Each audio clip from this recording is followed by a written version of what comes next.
ये कहानी है रामपुर नाम के एक छोटे से गांव की, जहां चारों तरफ हरे भरे खेत थे। सुबह होते ही पक्षियों की चहचहाहट और किसानों की मेहनत से पूरा गांव जीवंत हो उठता था। उसी गांव में रहता था एक गरीब किसान राजू। राजू के परिवार में उसकी बूढ़ी माँ और उसकी पत्नी सुजाता रहती थीं। उनके पास केवल एक छोटा सा खेत था, जो उनके पूर्वजों की आखिरी निशानी था। उसी खेत से उनका घर चलता था।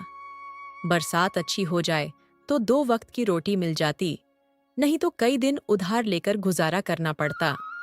राजू सुबह सूरज निकलने से पहले खेत पहुंच जाता और देर शाम तक बिना रुके मेहनत करता।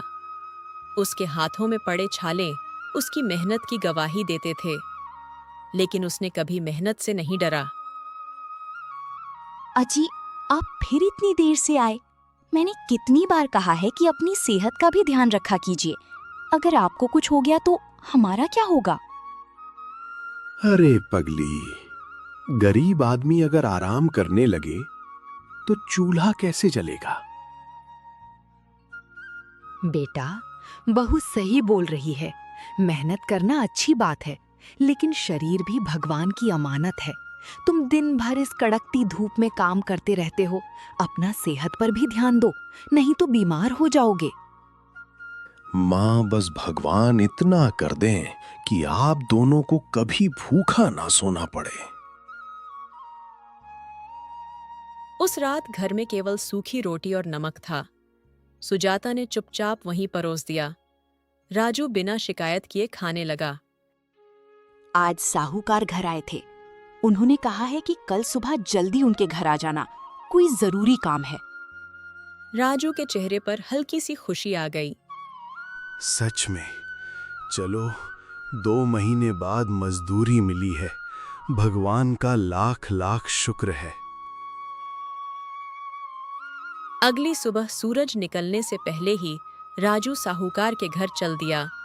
वह बहुत खुश था, क्योंकि बहुत दिनों के बाद उसे कोई काम मिला था। नमस्ते मालिक। कल मैं जब काम से घर आया तो मेरी पत्नी बोली, साहूकार आए थे, उनके घर कुछ काम है, इसीलिए मैं भगा भगा आपके यहाँ चला आया। अच्छा हुआ राजू, तुम आ गए। देखो, इस बैलगाड़ी में 25 बोरी चावल है। आज शाम तक सारी बोरी गोदाम में पहुंचानी है। मालिक, आपका गोदाम तो लगभग 1 किलोमीटर दूर है। अगर एक आदमी और मिल जाता तो काम जल्दी हो जाता। देखो राजू, आज मोहन का तबीयत ठीक नहीं है, इसीलिए मैं तुमको बोला। देखो राजू, समय बहुत कम है। अगर शाम तक काम पूरा कर दोगे तो पूरी मजदूरी दूंगा। राजू को कितना दिनों बाद कोई काम मिला था। वह इस काम को हाथ से नहीं जाने देना चाहता था। राजू ने गहरी सांस ली और बोला, ठीक है मालिक, मैं पूरी कोशिश करूंगा आज शाम तक सारी बोरी को गोदाम तक पहुंचाने की। उसने पहली बोरी कंधे पर रखी और गोदाम की तरफ चल दिया, लेकिन हर कदम पर उसे अपनी माँ और पत्नी का चेहरा दिखाई देती थी। एक एक करके वह बोरी उठाता गया। सुबह कब दोपहर में बदल गई, उसे पता ही नहीं चला। पसीना उसकी आंखों में जा रहा था, कंधे छिल चुके थे, पैर कांप रहे थे, फिर भी वह रुका नहीं। करीब 6 घंटे बाद 19 बोरी गोदाम पहुंच चुकी थीं। अब सिर्फ 6 बोरी बची थीं, लेकिन शरीर जवाब दे चुका था। राजू थक हार के वहीं बैठ गया। हे भगवान, अब मुझ में ताकत नहीं बची, लेकिन अगर आज काम अधूरा छोड़ दिया तो मालिक का भरोसा टूट जाएगा। किसी भी हाल में इन सारे बोरियों को गोदाम तक पहुंचाना होगा। वह धीरे धीरे उठा और अपने कंधे पर फिर एक बोरी रखी और गोदाम की तरफ निकल गया। लगातार 2 घंटे और मेहनत करने के बाद आखिरी बोरी भी गोदाम पहुंच गई। रात के 8 बज चुके थे, तभी साहूकार वहां पहुंचा।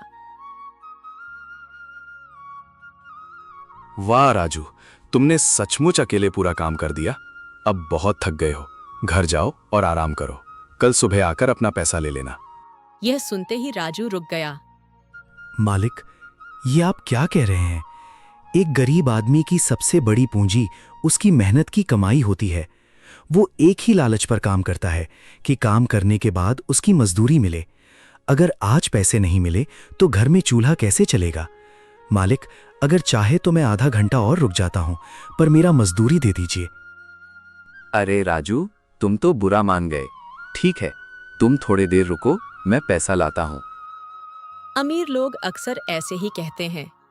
काम करने के बाद बोलते हैं, पैसा कल ले लेना, परसों ले लेना। लेकिन राजू ने यहाँ समझदारी दिखाई और अपने हक का पैसा ले लिया। थोड़ा देर में साहूकार पैसे लेकर आता है। लो राजू, ये तुम्हारी पूरी मजदूरी, पूरे 25 बोरी की 50 रुपए।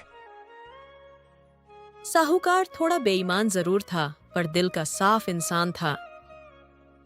राजू खुश होकर अपने घर की ओर चल दिया। उसे लग रहा था जैसे उसने कोई बहुत बड़ी लड़ाई जीत ली हो, लेकिन उसे बिल्कुल भी अंदाजा नहीं था कि अगले ही दिन उसकी जिंदगी हमेशा के लिए बदलने वाली है। राजू घर पहुंच जाता है। अरे बेटा, इतनी देर क्यों लग गई? देखो तो, रात के 9 बज गए। आजी, इतना देर कोई काम करता है? अगर आप थोड़ी देर में नहीं आते तो हम लोग साहूकार के पास आने ही वाले थे। अरे सुजाता, थोड़ी चावल की बोरी साहूकार के गोदाम तक पहुंचाना था, उसी में थोड़ा लेट हो गया। वो सब छोड़ो, ये लो, आज का कमाई पूरे 50 रुपया है। इससे हमारी थोड़ी हालात सुधर सकते हैं। अरे राजू बेटा, तुम बहुत थक गए हो, जाओ अपने कमरे में हाथ मुंह धोकर खाना खा लो। और बहू, राजू बहुत थक गया है, इसे खाना खिलाकर थोड़ा हाथ पैर दबा देना।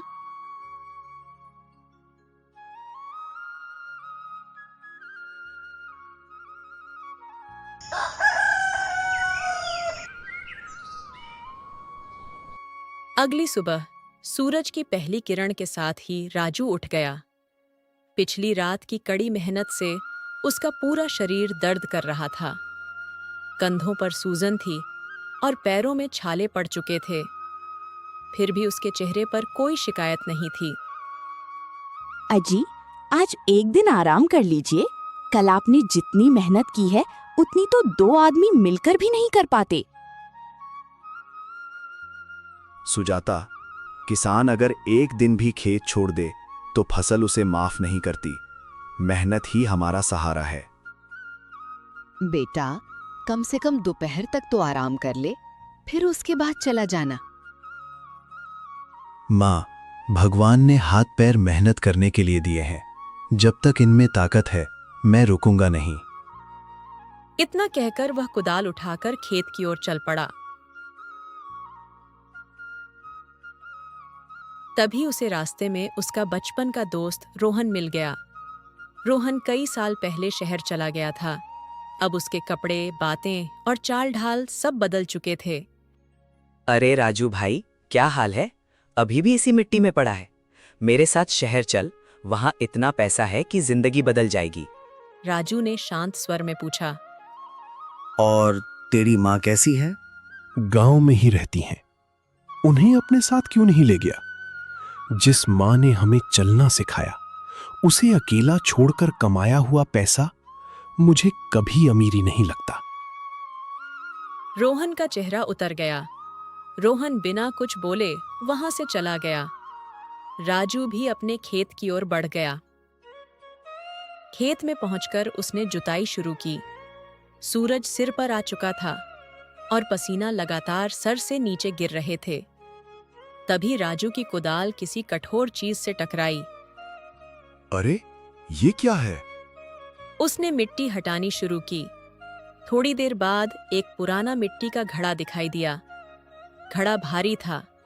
राजू ने उसे बाहर निकाला और जैसे ही ढक्कन खोला, उसकी आंखें फटी की फटी रह गईं। घड़ा सोने के चमचमाते सिक्कों से भरा हुआ था।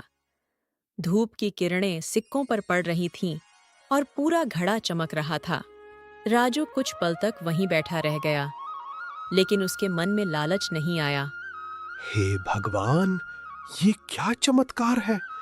शायद ये किसी का खोया हुआ धन है जो मेरे खेत के नीचे दबा हुआ था। उसने सोने के सिक्के वाला घड़ा उठाया और घर की ओर चल पड़ा। घर पहुंचते ही उसकी पत्नी और माँ राजू के हाथों में सोने के सिक्कों का घड़ा देखकर हैरान हो जाते हैं। अरे राजू बेटा, ये क्या लाए? ये तो कोई सोने के सिक्के जैसा लग रहा है। राजू ने सारी बात अपने पत्नी और माँ से बता दी। आजी, आप जो सालों से इस खेत में काम कर रहे हैं ना, उसी का फल भगवान ने दी है। इसे हम अपने पास रख लेते हैं। इससे हमारी सारी गरीबी दूर हो जाएगी। हाँ बेटा, बहू सही बोल रही है। ये हमारे खेत से निकला है। हो सकता है ये हमारे पुरखों का हो। नहीं माँ, अगर ये किसी और का हुआ तो हम किसी और का हक का सामान नहीं रख सकते। कल सुबह ही इस सोने के सिक्के से भरा घड़ा मुखिया को दे दूंगा। आजी, गांव में कौन इतना अमीर है जिसके पास सोने के इतने सिक्के हों? राजू कुछ देर सोचता रहा, फिर बोला, मैं किसी का हक नहीं रख सकता, लेकिन बिना सोचे समझे मुखिया को भी नहीं दूंगा। पहले पूरे गांव में पता करूंगा। अगर किसी का हुआ तो लौटा दूंगा। अगर किसी का नहीं हुआ तब इसे भगवान का प्रसाद मानूंगा। ठीक है जी, अब आप तो मानेंगे नहीं। जैसा आपको अच्छा लगे वैसा आप कीजिए।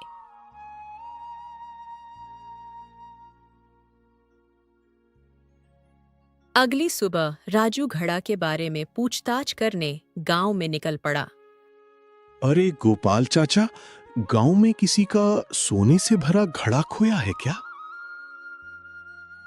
अरे पगले, हमारे गांव में लोगों के पास खाने को नहीं है, सोना कहां से आएगा? अरे राजू, तुम पागल हो गए हो क्या? हमारे गांव में इतना कोई अमीर नहीं है जिसके पास सोना हो। लेकिन तुम ऐसा क्यों बोल रहे हो? कहीं तुम्हें सोना से भरा घड़ा मिला है क्या? राजू कुछ पल के लिए डर जाता है। अरे नहीं भाई, मुझे कल रात को सपना आया था कि गांव में किसी का सोने से भरा घड़ा खो गया है। इसीलिए मैं आप सबसे पूछने चला आया। माफ कीजिएगा, खामोखा मैं आप सबको परेशान किया। राजू यहाँ बुद्धि का इस्तेमाल करता है और पता लगा लेता है ये घड़ा गांव में किसी का नहीं है।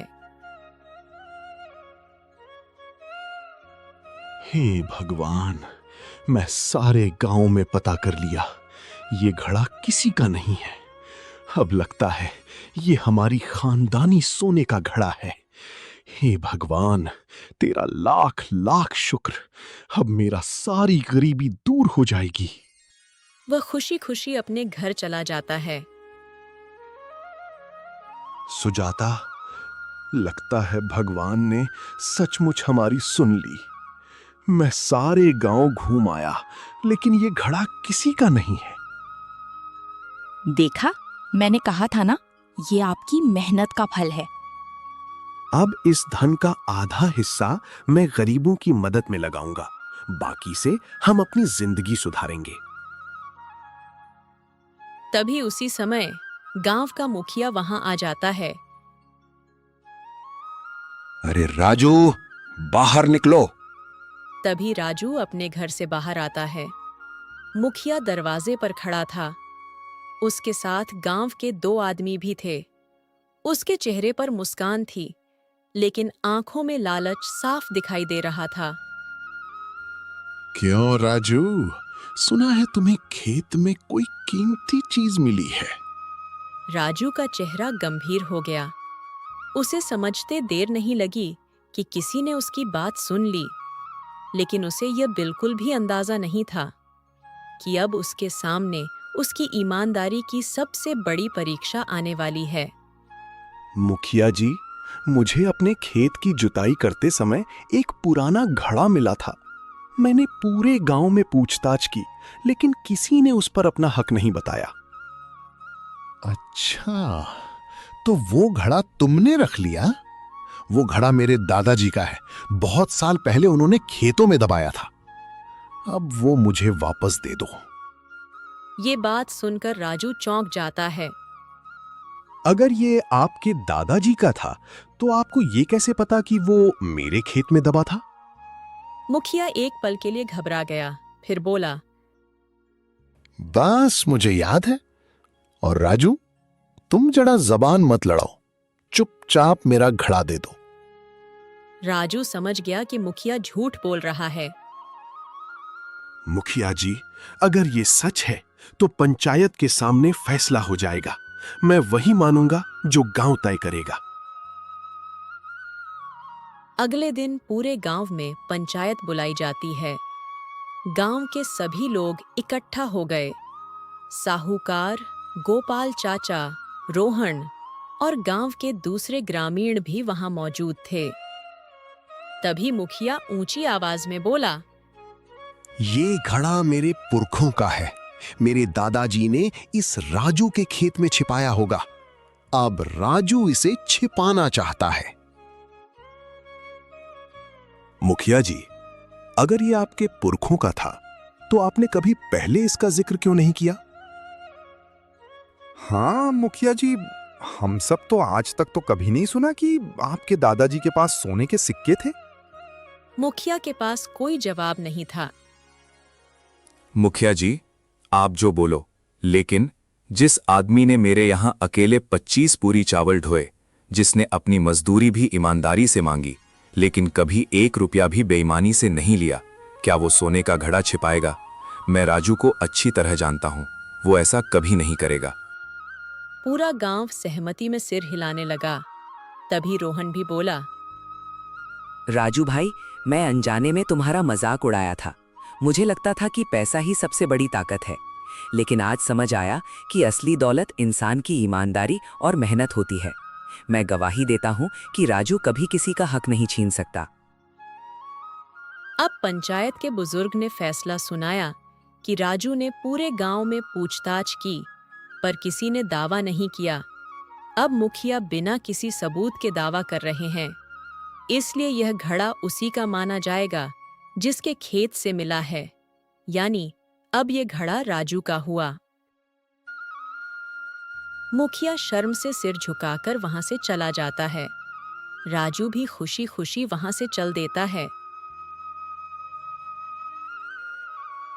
हे भगवान, तेरा लाख लाख शुक्र, ये घड़ा मुझे देने के लिए। अब इस सोने के सिक्कों से मैं गरीबों की मदद करूंगा और आधी मैं रख लूंगा, क्योंकि भगवान ने मुझे बहुत दिया है। मैं इसमें हिसाब से रख लूंगा, बाकी गरीबों में बांट दूंगा। आज मैं बहुत खुश हूं। तो दोस्तों, ईमानदारी अच्छी बात है, लेकिन हर जगह ईमानदारी काम नहीं देती है। कहीं कहीं हमारा बुद्धि भी काम देती है। राजू ने ऐसा ही किया। अपना बुद्धि का इस्तेमाल करके पूरे गांव वाले से सोने के बारे में पूछ लिया और उसकी ईमानदारी भी उसकी अपनी जगह सीमित रही।